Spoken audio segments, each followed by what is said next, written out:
എല്ലാ മേഖലയിലേക്കും കടന്നു ചെന്നിട്ട് കടിഞ്ഞാണില്ലാത്ത കുതിരയെപ്പോലെ സകല മണ്ഡലങ്ങളിലും കറങ്ങി നടക്കുന്ന കവികൾ, മദ്യത്തെയും മദിരാക്ഷിയെയും വർണ്ണിക്കുന്ന കവികൾ, പെണ്ണിന്റെ ചന്തം വിവരിക്കുന്ന കവികൾ, ചിലപ്പോൾ കവിതയുടെ പ്രമേയം ഏതെങ്കിലും തെരുവു പെണ്ണായിരിക്കും. അവളുടെ ശരീരഭംഗി പറഞ്ഞിട്ട് ശ്രോതാക്കളുടെ ലൈംഗിക ആസക്തി ഉത്തേജിപ്പിക്കുന്ന തരത്തിലുള്ള പാട്ടുകളായി പല പാട്ടുകളും മാറിയിരിക്കുന്നു.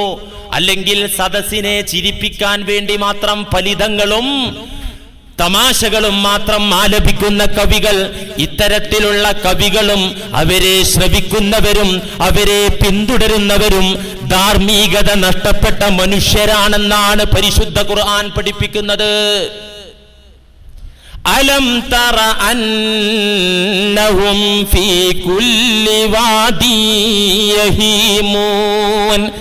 നിയന്ത്രണമില്ലാതെ കവിതയാലപിക്കുന്ന കവികൾ, പാട്ട് പാടുന്ന ഗായകന്മാർ, അവരുടെ പോക്ക് അരുതാത്ത മേഖലയിലേക്ക് അവർ കടന്നു ചെല്ലുന്നുണ്ട്. അതുകൊണ്ട് നബിയെ, അവരും അവരെ പിൻപറ്റുന്നവരും പിഴച്ചുപോയവരാകുന്നു. വഅന്നഹും യഖൂലൂന മാ ലാ യഫ്അലൂൻ. ഇനി പിഴച്ച കലാകാരന്മാർ, കവികൾ, ഗായകന്മാർ വല്ലപ്പോഴും ഒരു നല്ലത് പറയുകയാണെങ്കിലോ, വഅന്നഹും യഖൂലൂന മാ ലാ യഫ്അലൂൻ, അവർ പ്രവർത്തിക്കാത്തതും അവർ ഉൾക്കൊള്ളാത്തതും മാത്രം അവർ പറയാ.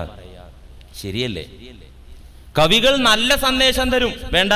വർത്തമാന കാലത്തെ ഒരു വലിയ മാധ്യമമായി സിനിമ മാറി അല്ലേ? ഇപ്പോ സിനിമാ ഹാളൊക്കെ ഈ വർഷം ഞാൻ 2 കല്യാണങ്ങൾക്ക് പങ്കെടുത്തു. ഒന്ന് മലപ്പുറം ജില്ലയിലും ഒന്ന് വയനാട് ജില്ലയിലും. ആ 2 കല്യാണത്തിനും പങ്കെടുത്ത ഓഡിറ്റോറിയം പഴയ സിനിമകളായിരുന്നു. സിനിമകളൊക്കെ ഓഡിറ്റോറിയമായി മാറി. അതെന്താ, സമൂഹം സിനിമ കാണൽ നിർത്തിയതുകൊണ്ടാ? അല്ല, എല്ലാവരും വീട്ടിൽ അടുക്കള സിനിമകളായി മാറി. ഹോം തിയേറ്റർ സിസ്റ്റം അടക്കം എല്ലാ എഫക്റ്റോടുകൂടെയും വീട്ടിലെ അടുക്കളയിൽ ഇരുന്നിട്ട് ഉമ്മാക്കും ഉപ്പാക്കും മക്കൾക്കും മരുമോൾക്കും ഇരുന്നിട്ട് കാണാം. ഈ സൗകര്യം വീട്ടിലെത്തിയപ്പോൾ സിനിമാ ഹാൾ അതിന്റെ ഓണേഴ്സൊക്കെ അത് പൂട്ടിയിട്ട് കല്യാണം നടത്താനുള്ള കല്യാണ മണ്ഡപങ്ങളാക്കി സിനിമാളുകൾ മാറ്റി. ഈ വർഷം 2 സിനിമ കാരണം അന്വേഷിച്ചപ്പോൾ അതിനെക്കുറിച്ച് അറിയുന്ന ആളുകൾ പറഞ്ഞതാണ് ഈ സംഭവം. അപ്പോ സിനിമ എന്ന് പറയുന്നത് ഇക്കാലത്ത് ജനങ്ങളെ സ്വാധീനിക്കാൻ പറ്റുന്ന വലിയ ഒരു മാധ്യമമാണ്. വർത്തമാനകാലത്തെ പണ്ഡിതന്മാർ അതിനെക്കുറിച്ച് ചർച്ച നടത്തി. ഭൂരിഭാഗം പണ്ഡിതന്മാരും നമ്മുടെ പഴയ കാലത്തെ ആലിമീങ്ങളൊക്കെ സിനിമാ സംവിധാനം തന്നെ ഹറാമാണെന്ന് പറഞ്ഞവരാണ്. എന്നാൽ ആധുനിക പണ്ഡിതന്മാരിൽ യൂസുഫുൽ ഖർദാവി അടക്കമുള്ള ചില വേൾഡ് പണ്ഡിതന്മാർ പറയുന്നുണ്ട് സിനിമ 2 തരമുണ്ട്, നല്ല സിനിമയുണ്ട്, ചീത്ത സിനിമയുണ്ട്. സിനിമ നല്ലതുണ്ട്, നല്ലത് കാണാൻ പോകാം, നമുക്ക് അഭിപ്രായം ഇല്ല. അങ്ങനെ ഹലാലായി ഹലാലിന്റെ പരിവേഷം നൽകിയിട്ട് അതിൽ നന്മ ഉണ്ടെങ്കിൽ തന്നെ നന്മയുടെ അളവിലേറെ തിന്മ. സീരിയൽ നിത്യമായി കാണൽ ശീലിച്ച ഒരു കൊച്ചുകുട്ടി തന്റെ കൂടപ്പിറപ്പിനെ അതിലെങ്ങനെയാണ് മരണം നടത്തുന്നത്, ആത്മഹത്യ ചെയ്യുന്നതെന്ന് നോക്കി പഠിപ്പിച്ചിട്ട് സഹോദരനെ കൊണ്ട് ആത്മഹത്യ ചെയ്യിപ്പിച്ച സംഭവം ഈ കേരളത്തിൽ ഉണ്ടായിട്ടുണ്ട്. എങ്ങനെ തൂങ്ങി മരിക്കുക കുട്ടിക്കറിയാം. ഒരു കൊച്ചുകുട്ടി, 7 വയസ്സായ കുട്ടി എന്നോട് പറയുന്നുണ്ട്, വാപ്പച്ചി ഞാൻ പറഞ്ഞ സാധനം മേടിച്ചെന്നില്ലെങ്കിൽ ഞാൻ കൊണ്ട് മരിക്കുന്നു. ഞാൻ പറഞ്ഞു, കുട്ടിയെ നീ എങ്ങനെ മരിക്കുക? കയറിട്ടിട്ട് മരിക്കും. എവിടുന്നേ നീ അത് കണ്ടത്? ഞാൻ TV-ന്ന് കണ്ടിട്ടുണ്ട്. 7 വയസ്സായ കുട്ടി എന്നോട് പറഞ്ഞത്. അപ്പൊ നന്മ ഉണ്ടെങ്കിൽ തന്നെ ആ നന്മയെ കവച്ചു വെക്കുന്ന മദ്യത്തിലുണ്ടല്ലോ നഫ്ഉണ്ട്, അതിൽ ഉപകാരം ഉണ്ടെന്ന് ഖുർആൻ പറഞ്ഞല്ലോ. എന്നാ പിന്നെ ആ ഉപകാരത്തിന്റെ ഭാഗം മാത്രം എടുത്തിട്ട് ഉപദ്രവം മാറ്റിച്ച് കുറച്ച് കുടിക്കുക, അതിന്റെ സുഖം അനുഭവിക്കുക, തെറി പറയാൻ തോന്നിയാൽ തെറി പറയാതിരിക്കുക. അങ്ങനെ നന്മയുടെ വശെടുക്കാൻ നേരത്തെ പറഞ്ഞപ്പോൾ ഇതും പറ്റൂലേ എന്നൊരു ചോദ്യം. ഖുർആനിന്റെ നസ്സാണ് സദ്ദൽ ബാബ്. മദ്യത്തിന്റെ മദിരാക്ഷിയുടെ ആ മേഖലയെ തന്നെ ഖുർആൻ കുട്ടി അടച്ചിട്ടുണ്ട്. സംഗീതം അങ്ങനെയല്ല, ഗാനം അങ്ങനെയല്ല, സാഹിത്യം അങ്ങനെയല്ല. നെല്ലും പതിരും വേർതിരിച്ചെടുക്കുക. ഇപ്പൊ ഞാൻ പറഞ്ഞു വരുന്നത്, സിനിമ ചിലപ്പോൾ നല്ല സന്ദേശമായിരിക്കും തരുന്നത്.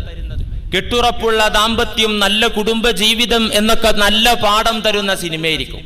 പക്ഷേ ഇപ്പൊ അടുത്തൊരു ചങ്ങാതി പറഞ്ഞു, ഒരു കുടുംബ സിനിമ കണ്ടു, അതങ്ങോട്ട് കണ്ടു നോക്കിയപ്പോൾ ഒരു 10 കുടുംബ ക്ലാസ് ഉസ്താദ് എടുക്കണ ഇതേറെ എഫക്റ്റ് ചെയ്തു അതങ്ങോട്ട് കണ്ടിട്ട്. അങ്ങനത്തെ സിനിമ ഭാര്യനൊന്നും തല്ലാനെന്ന് മാത്രമല്ല, അവളെ തെറി പറയാൻ പോലും തോന്നാത്ത സന്ദേശം തരുന്ന സിനിമ കണ്ടു.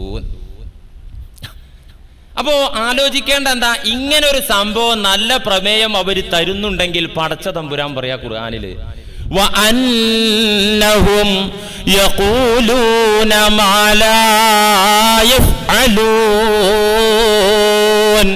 അവർ ഉൾക്കൊള്ളാത്തത്, അവർക്ക് പാലിക്കാനാകാത്തത്, അവർ ജീവിതം കൊണ്ട് അവർക്ക് കാണിച്ചു തരാനാകാത്തതാണ് അവർ പറയുന്നത്. ഇവിടെ കാണുന്ന നല്ല വേഷം കെട്ടിയ, നല്ല സന്ദേശം തരാൻ, പ്രേക്ഷകരെ നന്നാക്കാൻ വേണ്ടി വേഷം കെട്ടിയ ഏത് നടിയാണ്, ഏത് നടനാണ് നല്ല ദാമ്പത്യം നയിക്കുന്നത്, നല്ല കുടുംബജീവിതം നയിക്കുന്നത്? നടിയുടെ കല്യാണം പത്രങ്ങളിൽ ഒലക്കമുക്കി രേഖപ്പെടുത്തിയ വാർത്ത. വലിയ നടിയുടെ കല്യാണം ആഘോഷമായിട്ട് മാസങ്ങൾക്ക് മുമ്പ് തന്നെ നടിയുടെ കല്യാണം പത്രത്തിൽ വാർത്ത തന്നെ. കല്യാണം കഴിഞ്ഞ പിറ്റേന്നാൾ ഡൈവോഴ്സിന്റെ വാർത്ത. അതൊക്കെ നമ്മൾ വായിക്കുന്നതല്ലേ? അല്ലെങ്കിൽ ദിവസങ്ങൾ കഴിഞ്ഞ്, അല്ലെങ്കിൽ കുട്ടികൾ ഉണ്ടായിട്ട് വേർപിരിയാൻ വേണ്ടി കുടുംബ കോടതികളെ സമീപിക്കുന്ന നടീനടന്മാരുടെ വാർത്ത നമ്മൾ എത്ര വായിച്ചു? അപ്പോ അവർക്ക് അവർ പറഞ്ഞു തരുന്നതിനനുസരിച്ച് നിലകൊള്ളാനോ പ്രവർത്തിക്കാനോ സാധിക്കുന്നില്ല. ആത്മാർത്ഥതയോടുകൂടെയുള്ള നന്മയിലേക്കുള്ള നയിക്കലും ക്ഷണവുമല്ല അത്. വഅന്നഹും യഖൂലൂന മാ ലാ യഫ്അലൂൻ. ഇത്തരത്തിലുള്ള കലാകാരന്മാരെ, കവികളെ അള്ളാഹുവിന്റെ റസൂൽ പേരിട്ട് വിളിച്ചത് ശൈത്വാൻ എന്നാണ്. നമ്മൾ അതും വേണമല്ലോ അറിയാം. ശൈത്വാൻ എന്നാണ് പേരിട്ട് വിളിച്ചത്. ഇമാം മുസ്ലിം സഹീഹിൽ ഉദ്ധരിച്ച ഹദീസിൽ കാണാം, അൻ അബീ സഈദ് റളിയല്ലാഹു അൻഹു ബൈനമാ നസീറു മഅൻ നബി സല്ലല്ലാഹു അലൈഹി വസല്ലം, ഞങ്ങൾ നബിയോടുകൂടെ നടന്നു പോകുമ്പോൾ ഇദ് അറല ശാഇറുൻ യൻശുദു, ഒരു വൃത്തികെട്ട കവി എന്ന് വെച്ചാൽ പെണ്ണിന്റെ സൗന്ദര്യം വർണ്ണിക്കുന്ന, മദ്യത്തെ വർണ്ണിക്കുന്ന, പുകഴ്ത്തിപ്പാടുന്ന ഒരു കവി വഴിയിൽ പ്രത്യക്ഷപ്പെട്ടു. നബിയും ഞങ്ങളും ആ കവിയെ കണ്ടു. യൻശുദു, അപ്പോഴും ആ കവി അശ്ലീലങ്ങൾ ആലപിച്ചുകൊണ്ടിരിക്കാൻ. ഇത് കണ്ടപ്പോ ഫഖാല റസൂലുള്ളാഹി സ്വല്ലല്ലാഹു അലൈഹി വസല്ലം ഖുദി ശൈത്വാൻ ഔ അംസികു ശൈത്വാൻ. മുസ്ലിമിന്റെ ഹദീസിൽ കാണാം, ആ ശൈത്വാനെ, ആ ചെകുത്താൻ അങ്ങോട്ട് പിടിക്കൂ സഹാബത്തെ. അവൻ സമൂഹത്തെ തെറ്റിക്കുന്ന മനുഷ്യ പിശാചാൻ, പിടിക്കൂ അവനെ. എന്നിട്ട് സ്വഹാബത്തിനോട് പറയാൻ, അശ്ലീലങ്ങൾ കലർന്ന വൃത്തികെട്ട ഗാനങ്ങളും കവിതകളും ആലപിക്കുകയും ഗ്രഹിക്കുകയും അത് വയറ്റിൽ നിറക്കുകയും ചെയ്യുന്ന ആളുകൾ അറിയുക,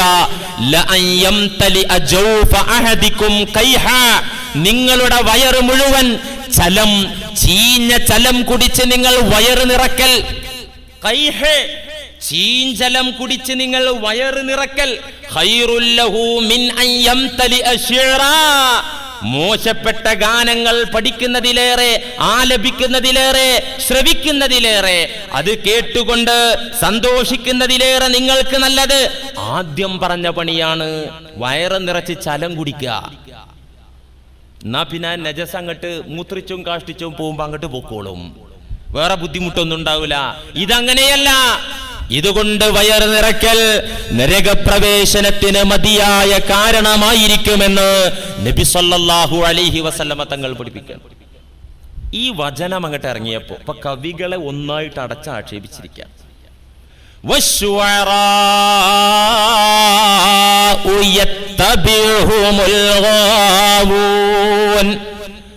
അലം തറ അന്നഹും ഫീ കുല്ലി വാദി യഹീമൂൻ വഅന്നഹും യഖൂലൂന മാ ലാ യഫ്അലൂൻ.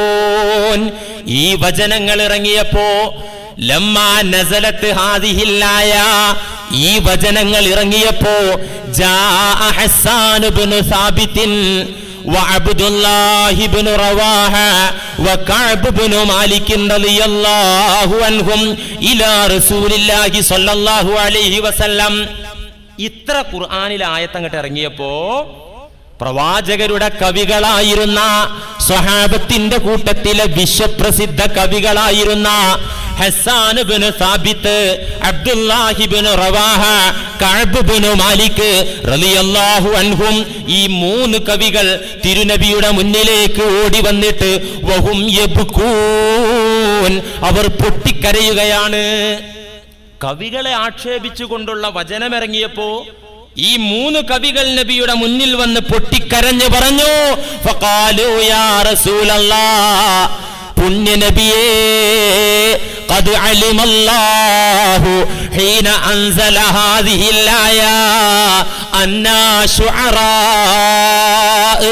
നബിയേ, അല്ലാഹു ഈ വചനങ്ങൾ ഇറക്കിയപ്പോ ഈ വചനങ്ങൾ അങ്ങേക്ക് ഇറക്കി തന്നപ്പോ ഖദ് അലിമല്ലാഹു ഹീന അൻസല ഹാദിഹിൽ ആയ, ഈ വചനങ്ങൾ അങ്ങേക്ക് അല്ലാഹു ഇറക്കി തന്നപ്പോ അല്ലാഹുവിനറിയാമല്ലോ അന്നാ ശുഅറാ, ഞങ്ങൾ കവികളാണെന്ന വസ്തുത റബ്ബിനറിയാമല്ലോ. അതുകൊണ്ട് ഞങ്ങളെ ലക്ഷ്യം വെച്ച് ഞങ്ങളെ തിരുത്താൻ വേണ്ടി അവതീർണമായ വചനങ്ങളാണല്ലോ നബിയെ ഈ കേട്ടത് എന്നു പറഞ്ഞ് ഈ 3 സഹാബിമാർ പൊട്ടിക്കരയുകയാണ്. പടച്ചോനെ, കവികളും കവികളെ പിന്തുടർന്നവരൊക്കെ പിഴച്ചുപോയി എന്ന് അല്ലാഹ് പറഞ്ഞത് ഞങ്ങളറിയാതെ പറഞ്ഞതല്ലല്ലോ നബിയേ എന്നും പറഞ്ഞിട്ട് ഈ 3 സഹാബി വര്യന്മാർ കരയുന്നു. വഹും യബ്കൂൻ.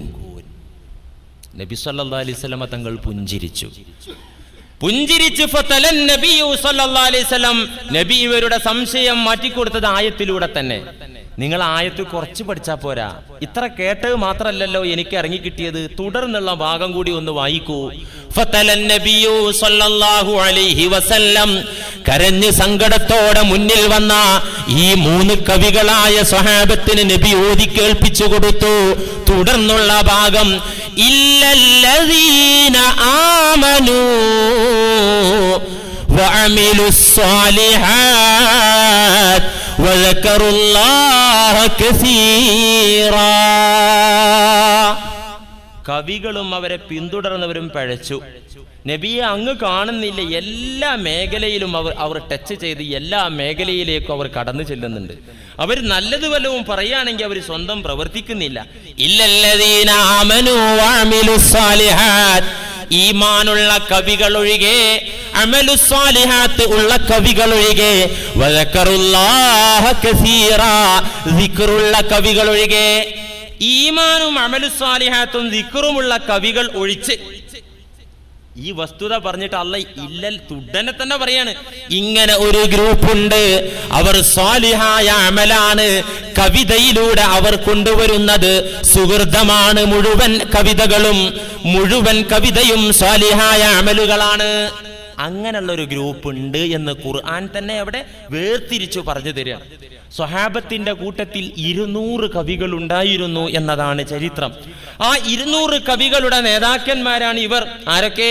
ഹസ്സാൻ ഇബ്നു സാബിത്ത് റളിയല്ലാഹു അൻ, അബ്ദുല്ലാഹി ഇബ്നു റവാഹ റളിയല്ലാഹു അൻ, കഅബ് ഇബ്നു സുഹൈർ റളിയല്ലാഹു അൻ, കഅബ് ഇബ്നു മാലിക് റളിയല്ലാഹു അൻ തുടങ്ങിയവർ ഈ കവികളുടെ നേതാക്കന്മാരായിരുന്നു. അള്ളാഹുവിനെ, പ്രവാചകനെ, സജ്ജനങ്ങളെ പുകഴ്ത്തുന്ന, അവരുടെ ജീവിത ചരിത്രം വ്യക്തമാക്കുന്ന, വിവരിക്കുന്ന, അവരുടെ ജീവിതത്തിലേക്ക് മാനവരെ കൊണ്ടുപോകുന്ന, പാട്ടുപാടുന്നവർ, കവിത പറയുന്നവർ, പ്രസംഗിക്കുന്നവർ, അവരൊക്കെ ചെയ്യുന്നത് നല്ല പ്രവർത്തനാണ്. നബി സല്ലല്ലാഹു അലൈഹി വസല്ലമ പറഞ്ഞല്ലോ, ഇന്ന മിനശ്ശിഅരി ലഹിക്മ. ബുഖാരി. നിശ്ചയം ഗാനത്തിൽ അല്ലെങ്കിൽ കവിതയിൽ തത്വജ്ഞാനമുണ്ട്. ചില ഗാനങ്ങൾ, ചില കവിതകൾ കേട്ടാൽ അതിലൂടെ ഹിക്മത്തുണ്ട്, അതിലൂടെ തത്വജ്ഞാനമുണ്ട്. ഹദീസ് ഗ്രന്ഥങ്ങളിൽ അബിയാത്ത് ശഇരിയ എന്ന് പറയുന്ന ഒരു സെക്ഷൻ തന്നെ കാണാം.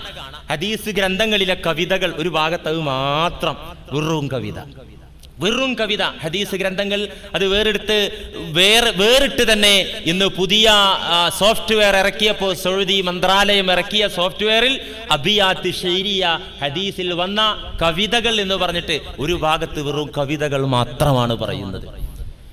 ഒരുപാട് കവിതകൾ സ്വഹാബത്തിന്റെ, പ്രവാചകന്റെ, ആയിഷാ ബീവിയൊക്കെ എത്ര സുന്ദരമായ കവിതകളാണ്, എത്ര നല്ല ആശയങ്ങളാണ് മാനവർക്ക്, സത്യവിശ്വാസികൾക്ക് നൽകിയത്.